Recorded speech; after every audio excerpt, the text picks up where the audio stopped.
Hello, good morning, good afternoon, good evening, wherever you may be. I am Wendy. This is Wendy's Pet Salon, and this is my little salon at my home. So I'm with lovely little Ivy here. I thought what I might do is take you through my grooming journey and how I advertised when I very first started. I thought that might be interesting. I could tell you some stories about my early years in my own salon and some experiences I had at other salons and other things that's happened in my grooming journey. I thought that would be a good topic today, so I might just call it my grooming journey. Obviously it's not going to be all of it, but I'll just tell you little snippets of it because it's a long time ago. But this is lovely Ivy. I'm just going to get her in the bath. She's a little bit depressed because her mum is very poorly. She's got poorly legs, hasn't she? And she's been from pillar to post between the family members, and she's just not herself. She normally gives me a little kiss or a wag or whatever. We're not getting that today. So hopefully after a bath and a haircut, you'll feel a bit better, won't you? After a pamper. She's got bad legs herself as well. She's had both her sort of cruciate ligaments done, her patella and that. She's had those done, so on one of them she sort of goes down a little bit on. They're a bit weak, aren't they? So I'm going to get started and I'll see you back in a little while. Just thought I'd show you lovely little Ivy. Are we getting a wag today? Are we getting a wag? Hey? Are we getting a wag today? No. No. I've just got a few minutes, so I thought I'd share a little bit of a snippet of my early grooming journey. So I went to school. I didn't get fantastic grades or anything like that. They were on the low end. I passed.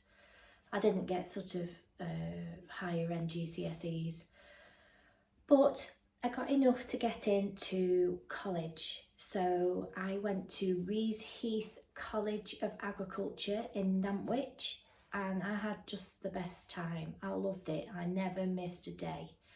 I absolutely loved it. We did everything from farm animals to ducks to dogs, cats. We went out on field trips to dog food factories, all sorts of things we did, and I just loved every minute of it. I couldn't wait to get there every day.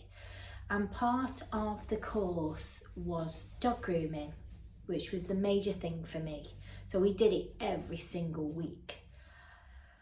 And there was also like a makeshift pet shop as well. So they used to put animals and things in there to take care, which is all part of our sort of animal maintenance side of things. So yeah, so it was over a year. So the grooming was every week, and we literally, I have said throughout my other videos, I have talked about this before. We literally had like a little cleaning box. I don't know if you've seen those with a handle in the middle, and there's like a gap there and a gap there, and you put things in, you know, when you're tiddling around doing your cleaning. You might put your dusters and your polishing, whatever you. Well, we had one of those, and they were all stacked on top of each other, and you got a clipper, you got a 10 blade, you got like a mat raker, a comb, a slicker brush was like a universal slicker brush, nothing fancy. I think that was pretty much it. We just did it. So basically, thinners as well. So, and they were both sides. We had sort of scissors but then thinners where the teeth were both sides. So it was really just for thinning out. Anyway, we did lots of different breeds back then. The lady that taught us had a red setter and she had red curly hair and she was fab. We did standard poodles, Scotties, Schnauzers, Springer Spaniels, Cocker Spaniels, lots of Westies, all sorts. So obviously I remember my favourite dog. I mean, you're talking early 90s, but I remember my first, you know, major trim was on a standard poodle. And obviously the tables don't go up and down, and I was only little. So I had him on the sort of lowest table I could get him on. And I'm like this with his standard poodle. And we had an open day and I groomed this standard poodle on the open day. And I was just absolutely chuffed to bits. He was a silver poodle and his name was Leo. So we did Scotties, Westies and everything like that. I fell in love with this Scottie as well. And actually I was able to take him for a walk around the lake that was there as well. I was chuffed to bits. It was dead fun and robust and I was just having the best time. So then we did that over a year, and then we had to do an exam, a practical exam, and we got an hour and a half.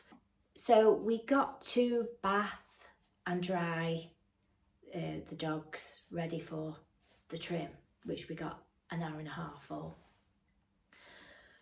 So I had I had a miniature Schnauzer for mine, who was trying to bite me, but he had no teeth. He had like fangs here.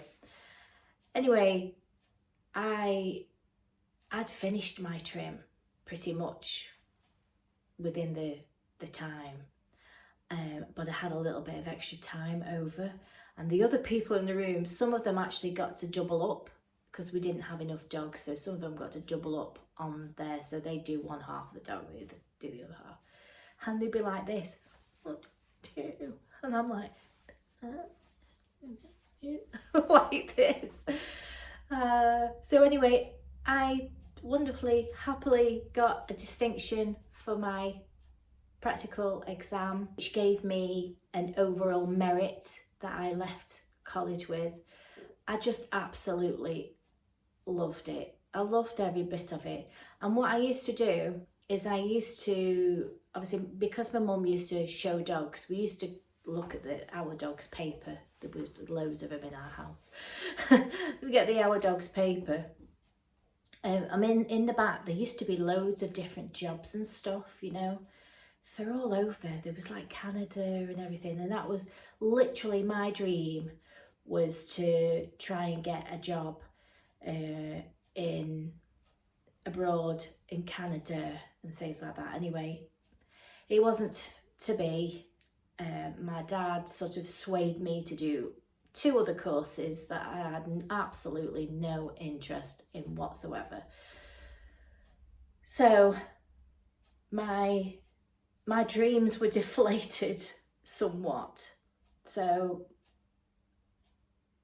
I'd like to say that what I did do, any person or anybody connected that had a dog, I would do bits and pieces, even if it was nails. You know, I used to have some ancient guillotine clippers. So, oh yeah, I'll do your dog's nails. And I've, throughout getting to the time when I reintroduced into dog groom, I always tried to keep it in, you know, whether it be my own dogs and friends' dogs and things. Cats even, I did a lot of cats. So I just thought I'd insert this funny story, and it was about when I was at college. So we fortunately got to go on work experience. So we went for a number of weeks. Anyway, I got to go to a boarding and breeding and grooming kennels, which was not far from where I lived. Anyway, they had Cocker Spaniels, Westies, Cavaliers, Bichons, miniature Schnauzers. Anyway, so I started on the Cocker Spaniels. So they had like this strange, like gypsy cart, which they kept them in, and there was pens inside, and you had to go and clean them out. The conditions were dreadful, and there was a couple of times when the RSPCA actually went up there, and I could tell you more stories about that, the weeks that I spent there. But they had this, like I say, gypsy cart which they kept the Cocker Spaniels in, and then there was a run next to it, so they'd be in there all the time. But a lot of them were covered in ticks. So what we had to do is we had to dip them in sheep dip. I think it was called tactic or something like that. Dip them in the dip and then clip them. And literally, as you were clipping, they were just there, and it was just horrendous. So I clipped off all the Cocker Spaniels. So then I moved on to the miniature schnauzers. So I did all the miniature schnauzers, and great practice for me, brilliant. And I got to go and work in the kennels there, because I'd already been kennels, I had done kennels work from when I was young. And yeah, so I've done all the miniature schnauzers. So now it was the time for the Westies. So, bearing in mind, I've done all the Cocker Spaniels, all the miniature schnauzers, and I've moved on now to the Westies. And I've done the Westies, and we were outside, and the woman said to me, she says, they're really good. She said, but you know that these are Westies, right? I said, yeah. And I don't know how I'd done it, but the first Westie that I started to trim, I turned into a miniature schnauzer. Because I've just got, yeah, so it looked like a white miniature schnauzer by the time. They could have probably sold it for a lot of money. But yeah, so yeah, so that was my funny story. Luckily they were her dogs, so she saw the funny side of it. But yeah, I turned a Westie into a miniature schnauzer.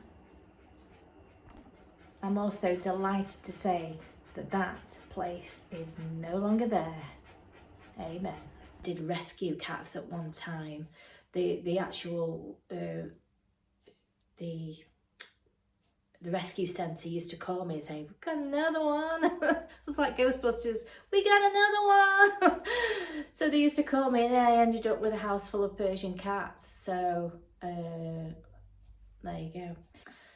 So I went down the path as you do when you're young, doing things that you shouldn't be doing and all that type of thing, because I'd lost my way a little bit. I'd lost my way because my first love was wanting to do this job. So when you've come away from your path, you kind of get a bit lost a little bit. So I did other bits and pieces, but eventually I started to do other bits, like go and work part-time bathing dogs at a salon in Warrington. I started with her. She sold a business on. The person that took it on didn't want me there. They probably didn't even know about me, to be fair. And it was truly very basic. And then I went to another salon, and I was there for a good 18 months, 2 years. Loved it, worked around my children. I had no aspirations to have my own place. I was just happy doing that. I was happy being employed part-time. I think personally, looking back, was taking advantage of me, really. She didn't really pay me properly. And the sad thing that happened was I'd put a poster up, because I used to do cats on a Monday at the salon when she was closed. And I put a poster up, and the young girl that was working there had seen my poster and had told my boss, And then she messaged me and she said it's not, she knew very well that I was doing the cats and things. I got a message. It doesn't look very good when the competition's working for you. I was like, what? And she had another person join her. Maybe that person could work longer for her, or for whatever reason. I think I was being pushed out. I know that I worked very hard and I did a very good job, and I know that because the business got really good. Anyway, the reason that I'd put the poster up is because over this particular Christmas, she didn't give me any money. Well, I didn't know how it worked. I didn't know I should have had holiday pay when I have time off because I'm entitled to. I didn't get any of that. She just said, oh, we can't afford to pay you. So that's fine. I was having a little bit of income with the credits because I was a single mum. So that was sort of topping me up and helping me, but it wasn't really, it's never enough. This is why you need to work hard, and it kind of, it really deflated me. It broke my heart, to be fair, that I spent all that time helping. Long story short, I came away from there, heartbroken. Obviously, I really want to continue doing it, but there wasn't the jobs, there wasn't the availability to go and work at other places to be a dog groomer and have that situation where I would be doing it around my children. So my partner at the time said, well, we could look to finding somewhere and I will give you the, deposit and whatever and help you set up. And, because I knew that I could put the hard work in, I knew that I would work my socks off to make it work, and so obviously I couldn't do it at home or anything like that. And then I tried to go to other people's houses, and it's just I went to a few, and it's like I used to do this little Bichon and I would be over their bath. I'd have to bring these things to go on their taps and do that. And then I'm just making a mess in the house because I'm getting my blaster out and I'm doing it in the kitchen, and it's just not ideal. But it wasn't for me. And obviously you can only do so many dogs doing that because you want to do a good job on the dog. You can't really plan, say, oh, I'm going to be finished within 2 hours and then move on to the next, because it doesn't work out like that. And with the owners there, they like to talk to you, and well, some do, and then the dogs are messing about because they're it's just not ideal. It wasn't for me. I couldn't afford a van, no way would have been able to afford a van at that point. But we found a little shop on Orford Lane in Warrington. It was just one room shop, cheap rent, and eventually over time he extended the back for me, and I was there for years. I started 2008, I think it was, and the lady pushed a note through my door who I used to work for, saying, see, you going to do this all along. And I had not, absolutely not. So I just sort of, that bell I was telling you about, she was in the bell. I'm not taking that, because I know in my heart of hearts that I was there to do a job and I was happy. It was working for me, got children, I was happy. I'd have stayed there long term. Anywho, so I'd got this little shop, and my partner at the time helped me put a tiled floor in. We put a little wood reception area in there. There was a little kitchen so I could make a drink and microwave, whatever you. There were lots of great cafes and stuff along the road. One was actually next door. So, getting something to eat was not a problem.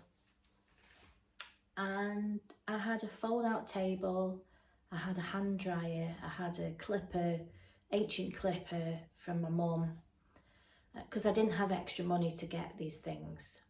So, and we made like a makeshift bath.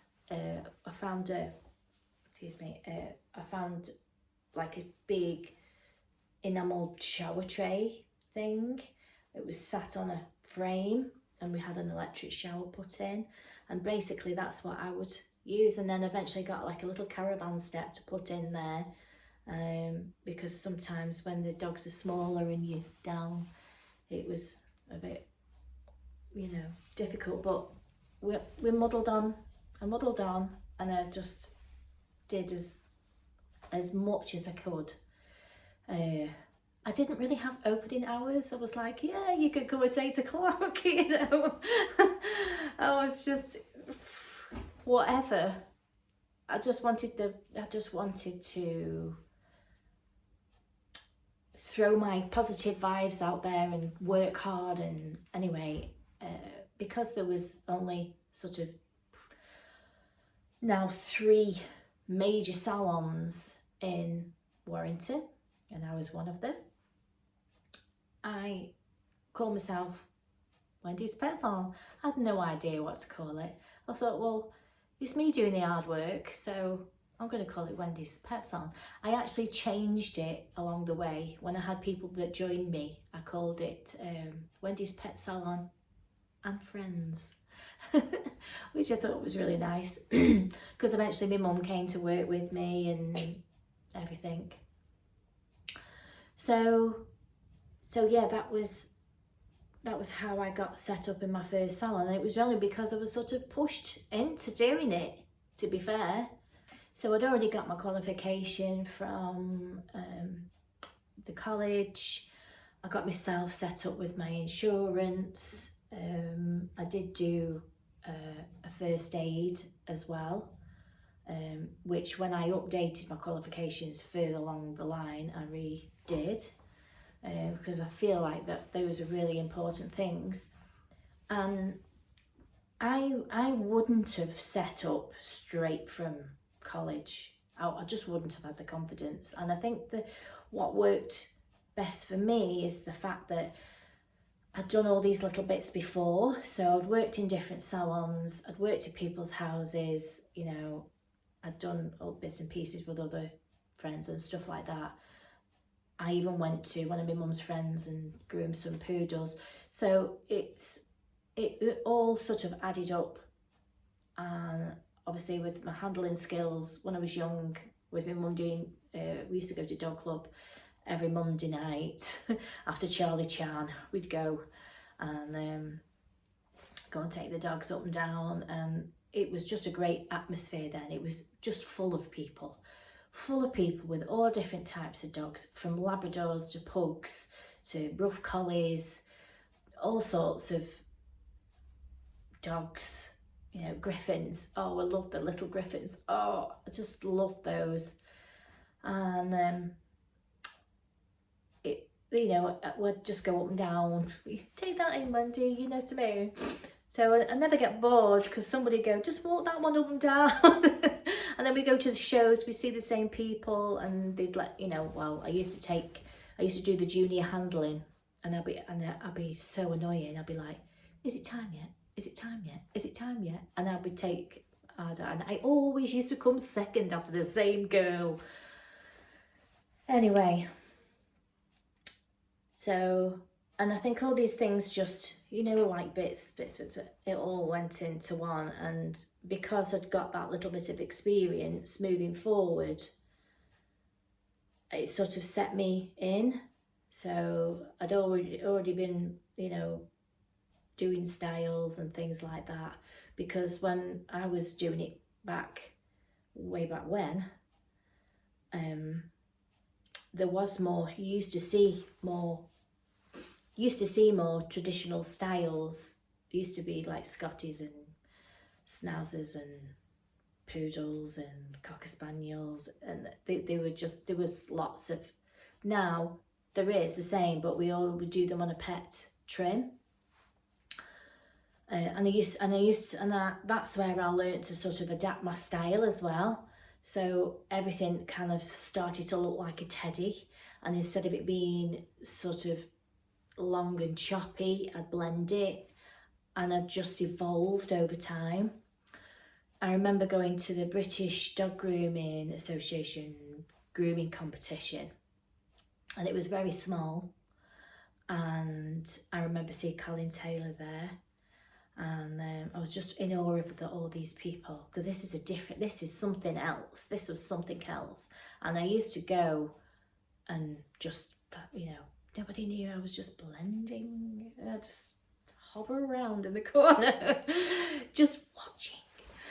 So, and it sort of all has a knock-on effect on your overall grooming.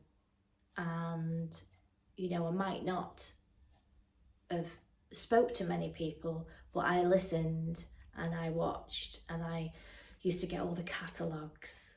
You ever got catalogues when you was a kid?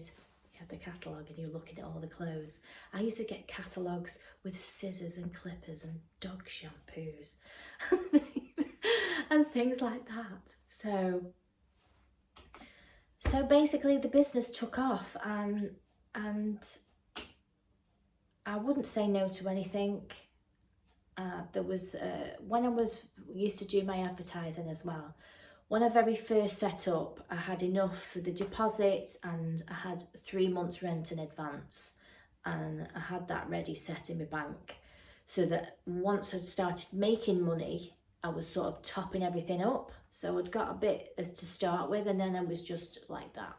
So any extra money, I was going straight into advertising every week in my local paper.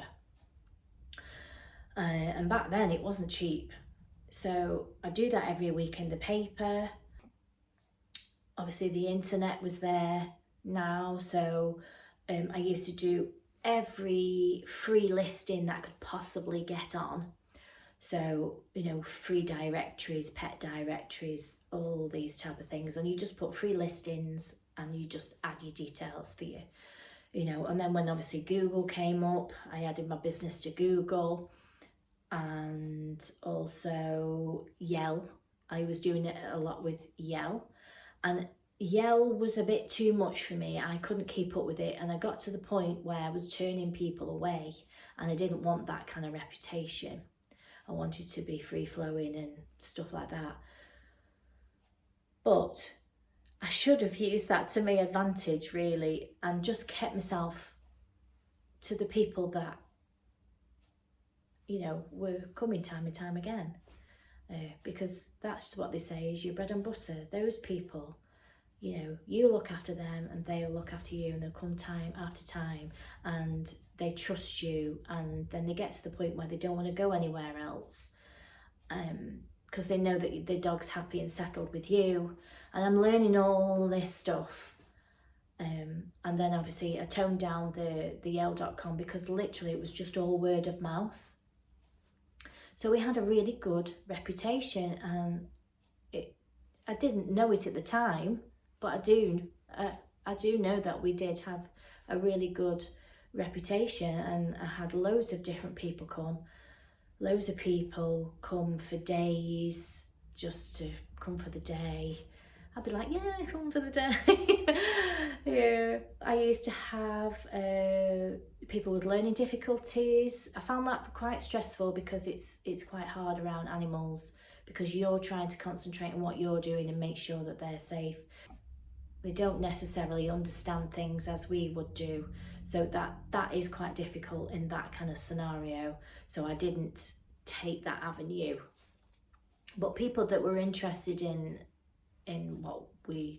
what I did and wanted to know a bit more about it, I'd say, yeah, come and stuff like that. So, but then there are people that will take advantage of that, but I won't go into that. And then basically it's just down to your hard work and your attitude. And because one of the courses that I did when I left college and I did a business administration course, I went on to have a job in between at working at a gym. and I used to work on reception there, and one of the things that I had to do was customer service, and I did an MVQ level 3 in customer service, and that really helped because you always have to be friendly and approachable, and so that really helped me. I also worked in a bar as well, so communicating with people, you know, from people that are seriously rude to people that are like overly friendly. So I might not be able to, what's the word, narrate things, but I think I've had a really interesting journey from lots of different things, lots of different aspects along the way. And obviously I had an apprentice, as you know, and other people that have worked with me, they've gone off, and I mean, they took all the clients with them. It's not an issue. I have my own. I don't need anybody else's. I've got enough. So, you know, they've all gone off and done their own thing. Some don't do it anymore. I know a lot of them do, and they're still enjoying it, and they're still making a good business, and their work is amazing, and they've got, you know, they're really good all-round groomers, and I'm fortunate to be part of their journey, you know, as small as it was. They put the hard work in. But so yeah, so that's just a little bit about my grooming journey and my advertising, what I used to do. I mean, I slogged out the advertising when I first started, and then it became word of mouth. Because once you start doing nice, fluffy, neat trims and things like that, and dogs happy and they like you, you know, you're approachable and things like that, and you're educating them as well. It's amazing how it just grows, and you don't have to have a salon, obviously now. A lot of people don't. They'll do a grooming course and then they'll just work it from a little shed in their house. But you still never underestimate what you'll create. Because from the first phone call, they don't know that you're working out for a shed. You've made that initial connection with the person, and then you meet the dog, and then you put all these bits and pieces together.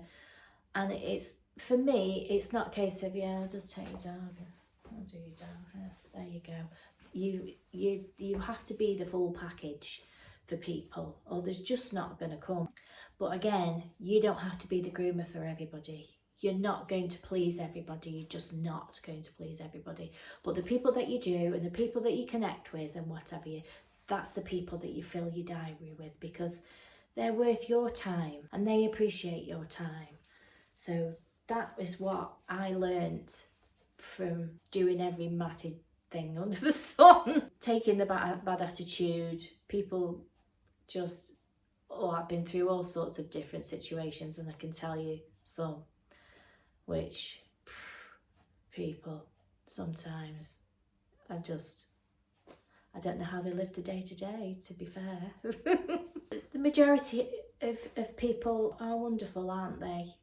There's just that odd few that you just can't connect with, and you can't help, and you can't, you know, make them, educate them, you can't. So, you know, sometimes you have to draw the line. I mean, before I would be like a red rag to a bull, and I'd be on, and I'd be on, and I'd be on, and I'd be, you know, should we do this? Should we do that? Do you want to come then? Do you want to? Just so that I was maintaining that dog.